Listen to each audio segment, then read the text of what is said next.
काय अपडेट आहे आतापर्यंत? 48 तासांपेक्षा जास्त अवधी उलटून गेलाय, कुठपर्यंत केसचा प्रोग्रेस आहे? ॲक्च्युली ह्याच्यामध्ये आम्ही टीमची संख्या वाढवलेली आहे. सध्या 13 टीम आहेत आणि कंटिन्युअसली त्याची शोध मोहीम चालू आहे. त्याच्या गावाच्या आजूबाजूच्या ठिकाणीही काही बस स्टँड, रेल्वे स्टेशन्स वगैरे अशा ठिकाणीही आपण CCTV फुटेज वगैरे कनेक्ट करत आहोत.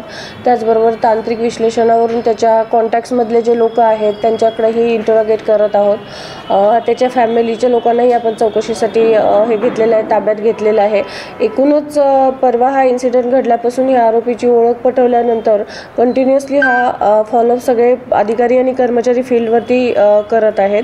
त्याचबरोबर आता माननीय आयुक्त सरांनी 1 लाखाचं बक्षीसही जाहीर केलेलं आहे या केसमध्ये. जो कोणी, कारण तो जर आजूबाजूला त्याच्या गावाच्या वगैरे फिरत असेल तर त्याला पकडून देण्याच्या दृष्टिकोनातून 1 लाखाचं बक्षीसही या केसमध्ये जाहीर केलेलं आहे.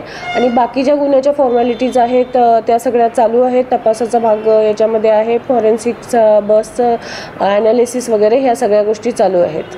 मॅडम, साधारण 48 तासानंतर सुद्धा आपल्याला काही आरोपीपर्यंत लीड्स मिळालेले आहेत का?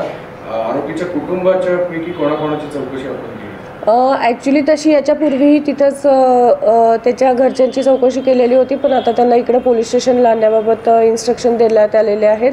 त्याचा भाऊ ऑलरेडी चौकशीसाठी आम्ही ताब्यात घेतलेला आहे आणि जसे जसे आम्हाला लीड मिळत आहेत तसं तसे आमच्या टीम वर्कआउट करत आहेत. स्वारगेट आगार प्रशासनाच्या कुणाची चौकशी आपण केली आहे का या बाबतीत? नाही, चौकशी तर होईलच या प्रकरणामध्ये. तो तपासाचा भागच येईल याच्यामध्ये त्यांची चौकशी करणं हे. पण त्यांचे काही अधिकारी वगैरे काल येऊन या संदर्भात मला भेटून गेलेले आहेत. RTOच्या संदर्भात RTOचे अधिकारी देखील तुम्हाला काल भेटून गेलेले, काय त्यांनी तुमच्याकडून अहवाल घेतलेला आणि पीडित तरुणीच्या अहवालामधनं काय निष्पन्न?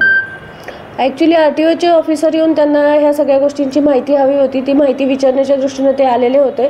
त्यानुसार त्यांना केसच्या संदर्भातली सर्व माहिती प्रोव्हाइड करण्यात आलेली आहे. पीडित तरुणीच्या अहवालातनं काय निष्पन्न? त्याच्या बाबतीत आता याच्यावरती चॅनलवरती बोलणं योग्य राहणार नाही. आमची व्हिडिओ बातमी आवडल्यास लाईक, शेअर आणि समांतर चॅनलला सबस्क्राईब करायला विसरू नका.